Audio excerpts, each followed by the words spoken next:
Hey guys, and welcome back to another episode of Let's Play Apologistice. We have just brought up Stickler's cell phone, and we're in the middle of figuring out what we need to actually talk about with the cell phone. So we're gonna ask to see his phone. Mr. Stickler, please show me your cell phone. Why? Whatever for? Show me and you'll find out. Well, I can't. I don't have it, you see. You don't have it. Mr. Stickler, is this your cell phone? Yeah, where did you get that? That's the phone from yesterday. Look, a cell phone. Someone dropped it beneath this tire. If the car moved, it would be crushed for sure. I wonder if it belongs to the doctor here. How strange, Mr. Stickler. Can you explain why your cell phone is sitting here in my hand at this very moment? Wait a minute, what is the meaning of this? The cell phone was found yesterday, in the Maractus clinic garage. The Maractus? Why, that's where the victim lived. Well, that's impossible. Mr. Stickler, you lied to the court, didn't you? If your cell phone is here, how could you have called the police? Ah!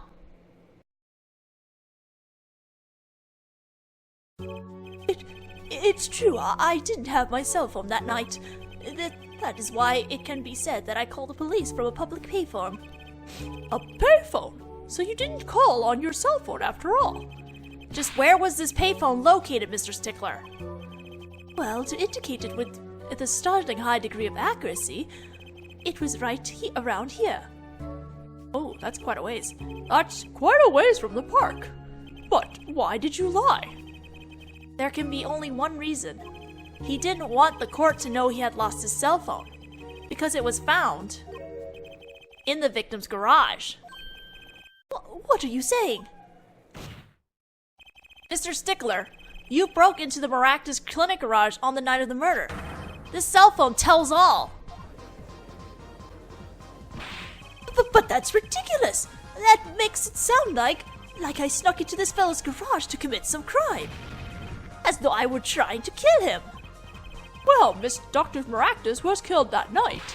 Well, yes, but no. This line of reasoning has to be against the rules. Yes, it's true I lost my cell phone, but you can't prove that I lost it that night. Well, Mr. Justice, if that cell phone was dropped the night of the murder, it does raise considerable suspicions as to a connection with the crime. Now's your chance, Apollo. Connect Mr. Stickler to the crime. Oh, he's already connected enough. I just have to prove it. Well, do I have a piece of evidence that could do the job? Can I prove the cell phone was dropped on the night of the murder? Show evidence. Of course I have evidence. Ooh, I like your swagger here, forehead. Hit it. The court will see this evidence, Mr. Justice. Hit it, as they say. The evidence that proves the cell phone was dropped on the night of the murder is the mirror. That's a side view mirror. As it so happens, Dr. Maractus' car was in an accident. That took place the night of the murder. An accident?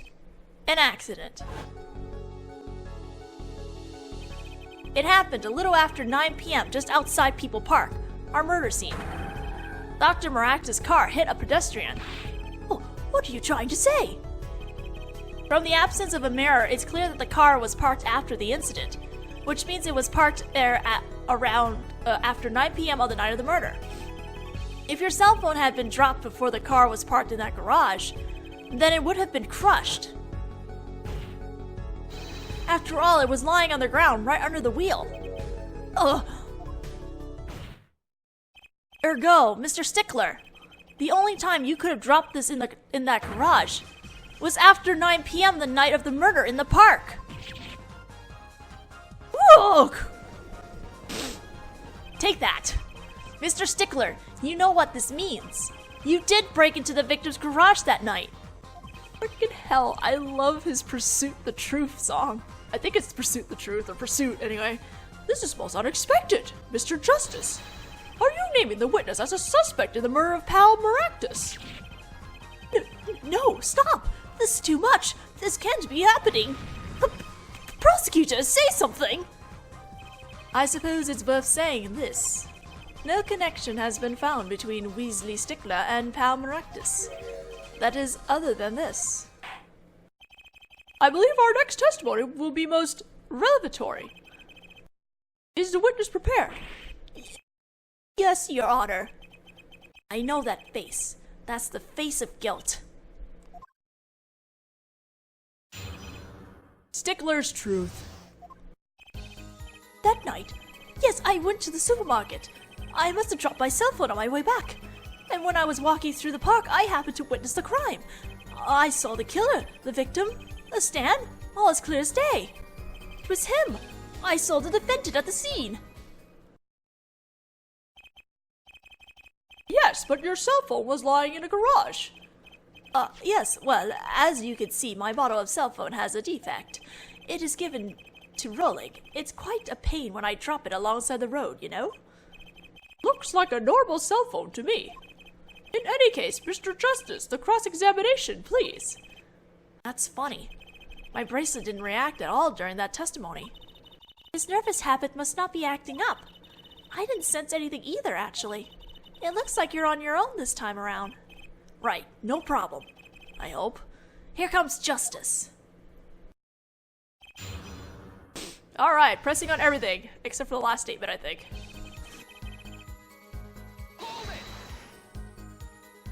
So you went shopping, which means you were holding a grocery bag when you witnessed the murder taking place. Well, yes, of course. Incidentally, the prosecution has received no report of this domestic detail. Mr. Stickler, can you explain yourself? No, I mean, yes, I did go shopping, really. I rocked around the supermarket, trying out the free samples. It's a deeply spiritual time for me. I'm sure the store clerks would disagree. Do you think sampling free food counts as a religion? In any case, that night, I sampled to my heart's content and was on my way back home, yes.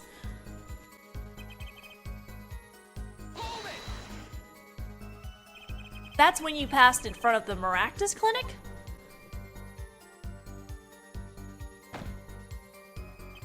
Why, yes, that's correct. That was a pretty suspicious pause there. Mr. Stickler, do you think you could be a bit more specific? Please show us the exact route you took on the night of the murder. Of course.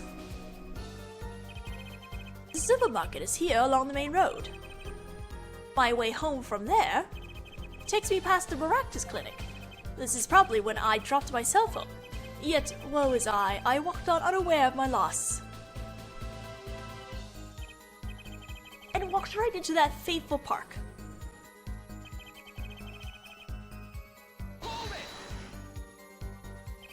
Which entrance did you enter the park from? Well, to be exact, one might say that I went from the entrance closest to the Maractus clinic. The same entrance our victim used. Did you notice anything when you entered? Wheel marks from a noodle stand, for instance? I have no recollection of such a thing, no. Yet, though I might have missed the tracks, I could not miss what happened next. I am a keen observer of the obvious, you might say. Are you?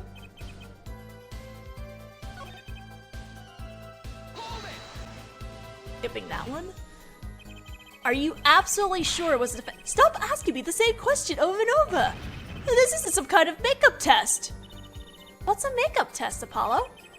Nothing a good student like you has to worry about. Time to find his weak spot and press it till he breaks. A good student? Trucy goes to school? His habit isn't acting up, which means he isn't lying. I was kinda relying on my bracelet to get me through this one. But he's pretty unsettled. The odds are really high that you can get something out of him. That gleam in your eyes. You're a gambler's daughter through and through. I'm a magician, thank you very much. Don't forget that, Apollo.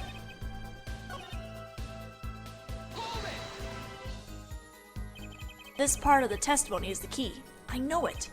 Should I press him about the killer, the victim, or the noodle stand? The noodle stand. Do you happen to remember the noodle stand? Quite well, yes. For a student of the sciences, keen observation and healthy curiosity are vital. I remember everything I could even read the sign. I believe it said, noodle. Yes, that was it. I remember something quite well. It sure took you a while to tell us. And thank you for telling us that a noodle stand sells noodles. Very enlightening. Well, Mr. Justice. What about that sign? Could that be important? Very important. So the sign on the noodle stand said noodle? It appears the defense has just obtained a vital piece of testimony. Is this noodle stand's broth really that delicious? I'll have to go sample the wares one of these days. I think that's worth adding to the testimony as well. Whatever sort of noodles that stand sells, it can't match up to IVU's cafeteria. Some apply to the school merely for a taste of our spot noodles. I wouldn't mind a taste of that myself. Okay, Apollo. Why, I even remember the sign on the stand the victim was pulling. It said noodle. Pretty sure that's not what it says, but let's present here the noodle stand. Are you absolutely sure the sign read noodle? Why, just last week my professor offered me this praise. At least you have good eyesight, Stickler. I'll give you that. It read, without a doubt, noodle. I see. What? Why are you looking at me like that? Is that pity I see in your eyes? Let's take a look at our map, shall we? So you're claiming that when you saw the sign, you were standing here, was it? Although it would have been a bit hard to read the sign from this spot. You think so? Mr. Stickler, I'd like you to please take another look at the stand, and to carefully read what the sign says. See, the sign actually states the name of the stand's owner. Eldunes. Inconceivable! I'm certain it was definitely Noodle, for sure. Positive. I'm afraid your professor was wrong about that eyesight. I wouldn't be so quick to jump to that conclusion. The sign he saw changes everything. The witness says the sign said noodle, but he saw it wrong, he saw it right. What would you say if I told you that there is one spot from which the sign would be read the way Mr. Stickler claims? What? Mr. Justice, show us this spot. The witness actually viewed the stand from this location.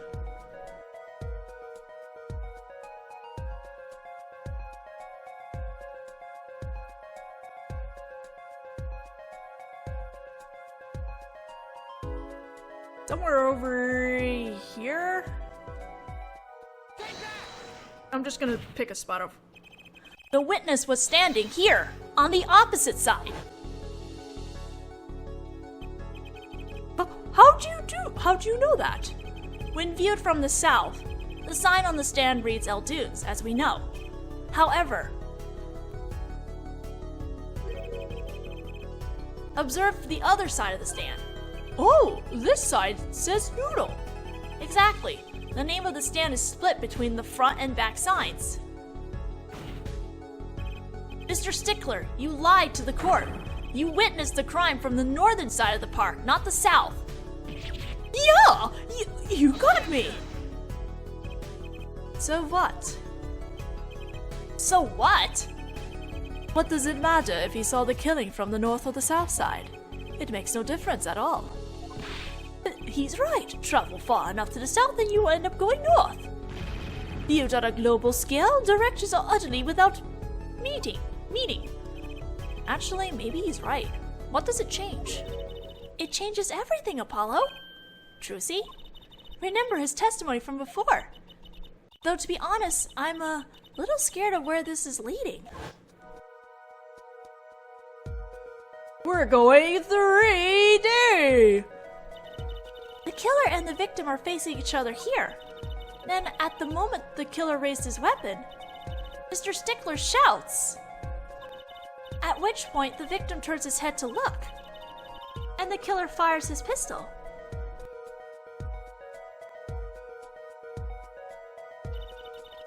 That's why the bullet hit him in the right temple. No contradictions, right? Right. But if Mr. Stickler was standing on the north side of the park, that reverses the whole scenario. Completely. If Mr. Stickler shouts from where he is now, and the victim looks in his direction,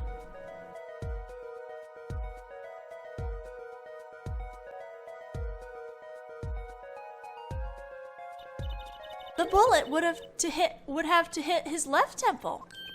Oh!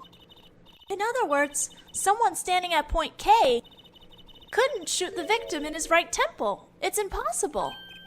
That's right. So now that we know that Mr. Stickler was standing on the northern side, the wound location takes an entirely different meaning. Indeed, you are absolutely correct, Fraulein. What meaning? The entry wound was on the right side of the victim's head, correct? Well, the right side of the victim's head is north. North? Oh! But that's where the witness, Weasley Stickler, was standing. Correct. So, if he was standing to the north, then the only person here who could have shot the victim in the right temple was Mr. Stickler himself. Yeah! You know, from back here, he looks like, what's his face from Hunchback of Notre Dame? Can't remember his name right now. Order! Wow, the apple didn't fall far from the tree. She flipped this whole case on its head while I was still figuring it out. Verify 1 point for me, if you would, Herr Forehead. What now? Are you truly accusing this college student of murder? Well, I can't say he exactly looks innocent, but something still doesn't feel right. I just can't picture him as the real killer. No, please, look aside. I'm merely a nice guy. All my friends say so. Let's hear what the defense has to say. What are you going to do now, Justice? Should I really accuse Mr. Stickler? Accused of murder, accused of another crime. I don't think Wesley Stickler is a killer, but he's not innocent either. His unusual silence tells me that much. Mr. Stickler, you seem unusually quiet. Tell us why, now. The word confession isn't in my dictionary. Tisk, tisk, tisk, Herr Forehead. I'm afraid it falls to you to elucidate Herr Stickler's silence. Mr. Justice, you did say you were accusing the witness just now. For a crime other than murder. Your reason? The court's all ears. Ugh, I know he's guilty of something. What crime other than murder is here? Do I have evidence that shows his involvement in some other crime? Your evidence. The court's all eyes, Mr. Justice. Show us evidence that points to the witness's involvement in the crime. Let's present Trussy's panties.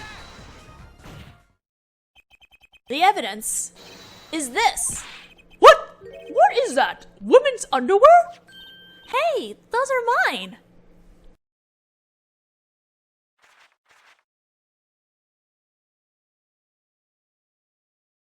Stickler?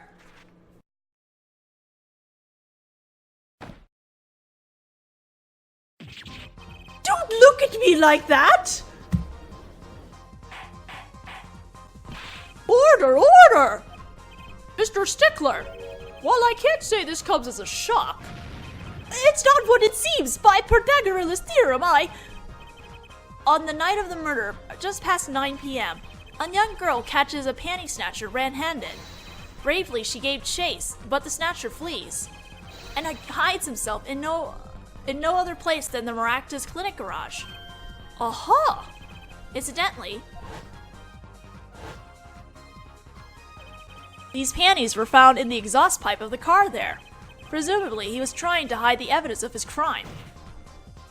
Ergo, while you may not be a murderer, you are guilty of panty snatching in the first degree. Please hear me out. It's not what it looks like. It's definitely what it looks like. Order! Mr. Stickler, you should be ashamed. It's not what it seems.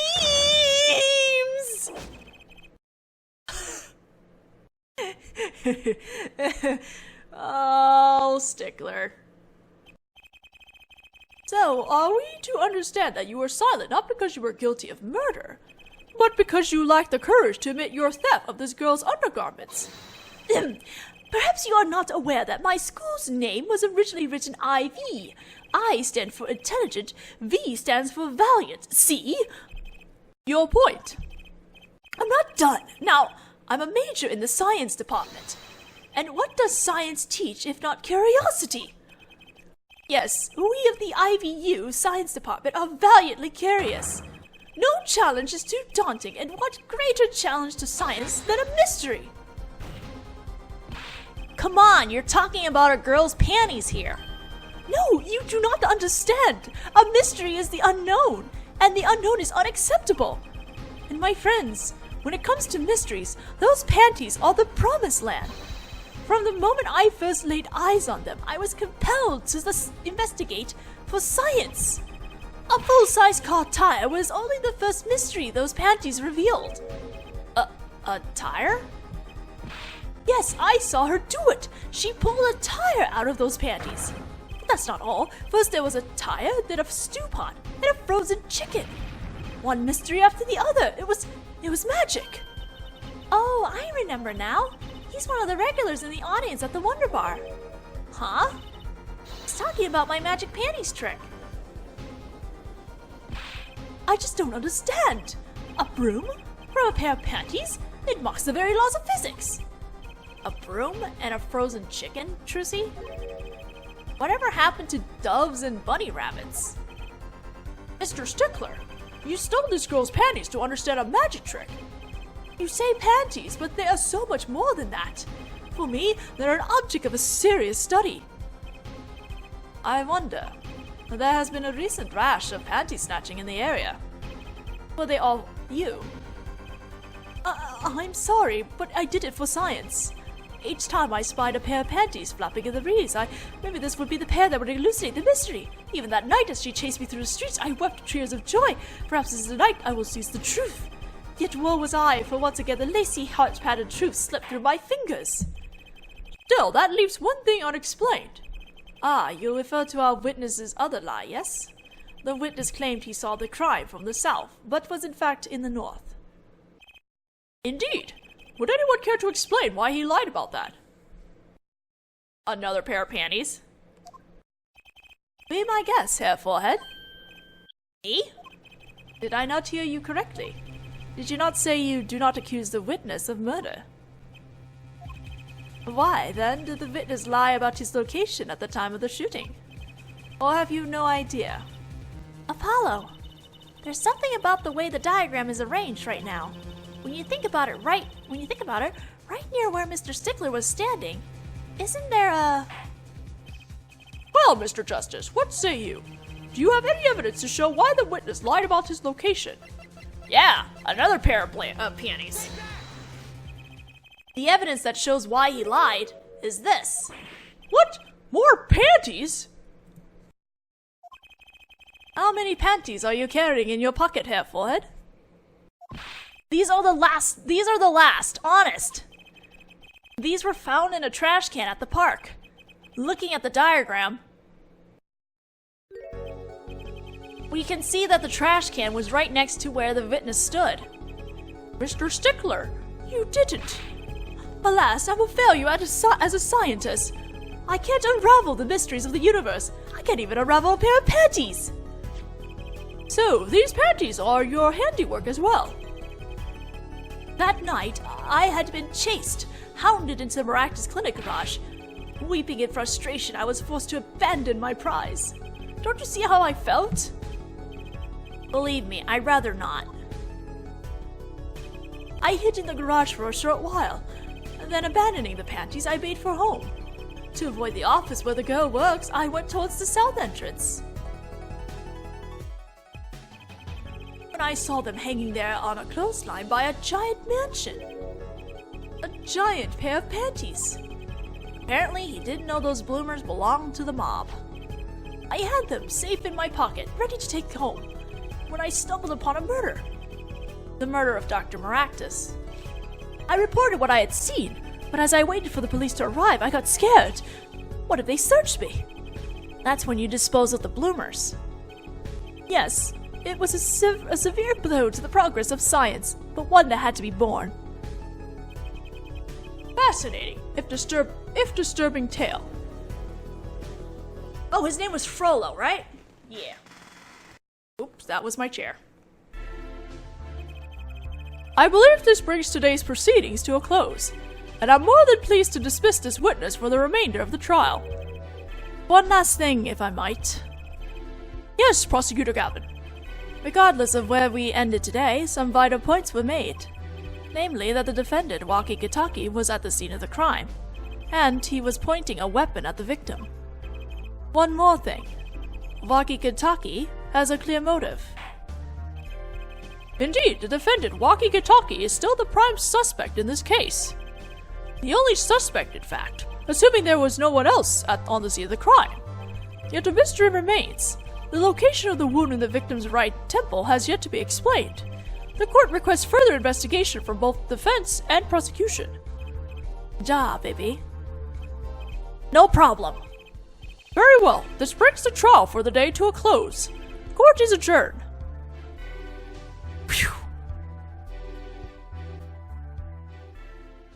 I think I have to stop pretty soon. I'm not saving, but we're getting close to the end. I'll just get this rolling. What a train wreck that was. I'm glad we made it out of that trial alive. Really? I had fun. And Waki made it through the day too. Everyone was too obsessed with panties to bother with the real case. But it was good publicity. Imagine the crowd at my show tonight. You should come, Polly. Yeah. The amazing Mr. Hat will be making an appearance. Hi, folks. I'll be here all week. That's about enough of him. Hello? Ah, Miss Tiala. Thank you for today. For the trial, Thank you for today. The trial went well. Oh, right. No problem. Do you think Waki will be okay? Well, he's not guilty. Yet. Please, you have to help him. We're supposed to get married next month. Oh, congratulations. Ugh, way to put the pressure on a guy. Please, let me know if there's anything I could do to help. Well, how about we talk for a little bit? Marriage. Are you sure about marrying into the Kitaki family? I'm fine with it, and I love Waki with all my heart. Aw, that's so sweet. So it doesn't bother you that you'll be, married to the mob? I don't think so. My parents are against it, of course. Say, where did you and Waki first meet anyway? Good question. Miss Tiala doesn't look like the type to have gangster connections. Oh, we met at my old job, actually. Office romance. She's not very forthcoming with information about herself, is she? Do you know that the boss is trying to get out of the business? Really? Mr. Kitaki wants to quit being a gangster? He's trying to transfer his assets into a normal company. He only announced it recently, out of the blue. I hear there's quite a lot of confusion in the ranks. I wonder if this explains that apron. I can't imagine Waki going along with that. He's highly motivated, isn't he? That's not the word I would have used. He said, I'll be the next big boss and keep the family alive. I think he's at that age when boys want to make a mark on the world. That's not the way I would have put it. His father moves in a lot of circles. He's really focused on profits. The Kitaki family's been making a killing recently. Again, not the way I would have put it. But Waki said it's not about the money. They have the gangster tradition to uphold. Oh, a generation gap. They even got the ever-classic what about the family business thing going. Usually it's the father worried about tradition. Can I ask you a question about Waki? I understand he was operated on by the victim, Dr. Maractus. Apparently, yes.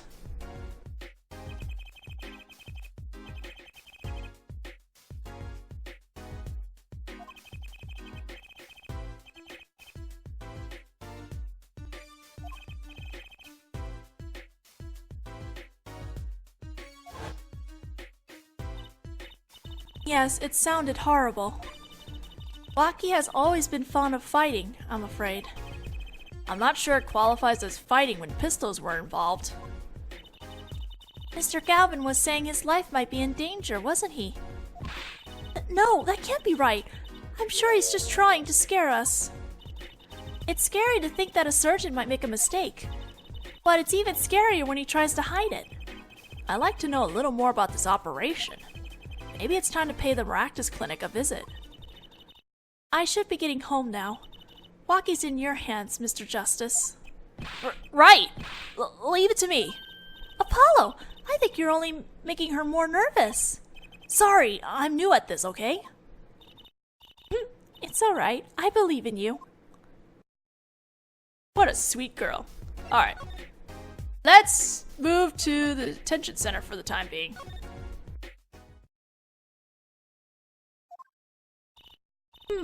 Looks like Wacky's out for questioning. I really need to talk to him.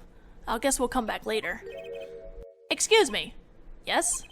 The other suspect is all through with the questioning, sir. The other... Oh, you mean the panty snatcher? Wesley Stickler. So they arrested him too? Alright, let's have a little chat with Mr. Stickler. I hope I don't regret this. He is a valuable witness. He is a bit precious, I'll give him that.